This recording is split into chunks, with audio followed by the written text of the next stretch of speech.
Well, it's personal between me and you, and I'm going to do you some serious harm, you big stiff idiot. The Untouchable True School Sports Empire proudly presents something the boxing game's been missing. Hey, what's going on? It's your boy BT, and I came here to talk some boxing with the thousands of True School Sports subscribers. Now, make sure you take the time to hit that like button and subscribe to this video, and that'll all be greatly appreciated. Now, listen, man, save the date, December the 11th, Liverpool, England. Eddie Hearn, Matchroom Boxing proudly presents Conor Benn. Conor Benn returns to the ring for the first time since the Adrian Granados fight, for the third time this year, I believe, because I think he fought Simon Vargas early in the year. So it's his third fight in 2021.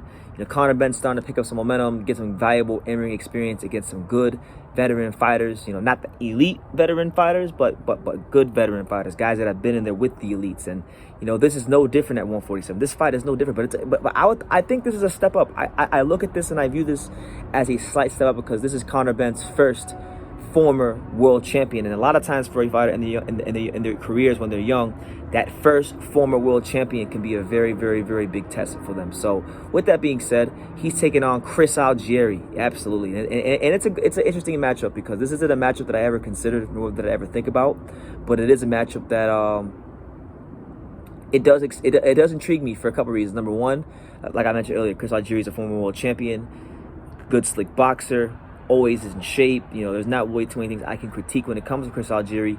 That's number one. Number two, just like his last opponent, Chris Algieri is a friend of the program. Chris Algieri he's part of the Untouchable True School Sports Empire. Me and Chris are cool. We go back some years. I've been covering his career for a long time, and had many great interviews with Chris Algieri over the years. So I have a lot of time for Chris, and I like Chris. But from the Conor Benn side of things, I think this is a good fight for him because Algieri was a world champion at 140. He was never world champion at 147. His resume at 147 is that of a guy that's clearly good enough to step in the ring and in some cases hang with the elite welterweights, but he's never gotten over the hump over the elite welterweights. So this is good for Ben because if he can't beat the Chris Algieris of the world, then he has no business anytime soon being in there with the other elites. Straight up, because Chris Algieri is good. Like I said, he can box, he can move, he's got toughness, he's got balls of steel. I mean, for Christ's sakes, this is the same Chris Algieri that posts pictures of avocados on Instagram and takes very good care of himself. I mean, for Christ's sakes, he wrote the book on fighter nutrition, aka the Fighter's Kitchen. So this is a guy, if Conor Benn thinks or Eddie Hearn thinks and Matchroom thinks they're gonna beat Chris Algieri because he's not prepared, they have another thing coming. This guy's going to come in prepared, and I'm sure his trainer, Derek Santos, and the fine folks at the DS Boxing Gym will have him fully prepared, ready to fight Conor Benn. Now, getting back to Conor Benn, if we look at his last fight, right, and I'm not judging what's going to happen in this fight based on his last fight, but what happened in his last fight does have some relevancy to what may happen in this fight. His last fight, he fought Adrian Granados, another veteran fighter of the sport, another friend of the program, another guy that has been in there with the best fighters in the world, who made his mark at 140, just like at Chris Algieri on a lesser level, made his mark at 140, fought at 47, hung with some of the best fighters at 147, but never got over the hump. It's very similar to Chris Algieri in that manner. Granados is not a fighter that has a reputation for being a guy that can box off his back foot and make guys look silly, but there are many times in this fight, even though he lost the fight, there are many times in this fight with Conor Benn where he made Conor Benn look absolutely silly and had some success boxing him. Now, I like Granados, but he is not a better technical boxer than Chris Algieri, okay? Chris Algieri made his living. We only know Chris Algieri because of his technical boxing. So it'll be very interesting to see how Conor Benn sets up the shots, how Conor Benn presses Chris Algieri, how Conor Benn just tries to get him out of there, because Chris Algieri is a good fighter. And look, from the Algeri side of things, right? Because we can't just talk about Conor Benn. From the Algeri side of things, this is a very interesting fight for him because, he had a long layoff for many years. Like, I mean, I'm talking like he really didn't fight much. I don't think he fought at all 2018. I don't think he fought at all. Like, he's probably fought maybe 2 times in the last 3 years, something like that. He hasn't fought too many times, but made a lot of good money commentating, made a lot of good money selling books and public speaking and being a nutritionist. I mean, the guy, listen, Chris Algieri is a man of many talents, and he's mastered a lot of these talents. So that makes it impressive. He's someone that I look at and I kind of look up to in life because he's always pushing himself to be a better person. But Chris Algieri, I've had conversations with him before in the past. Like I had a conversation with him when I was in South Florida back in like April or May at a local card, and he told me straight up, like, look, I don't need boxing. Like I don't need boxing. I box because I love it. I don't need boxing. I make money doing commentary and other things. You know, make a lot of money. You know, I'm doing good for myself.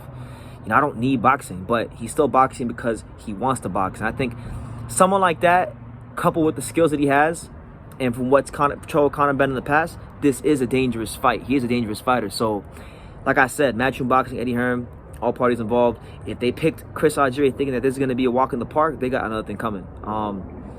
I think Conor Benn should win the fight. I'll be honest with you, Chris is a friend of the program. I like him and I'm rooting for him to win.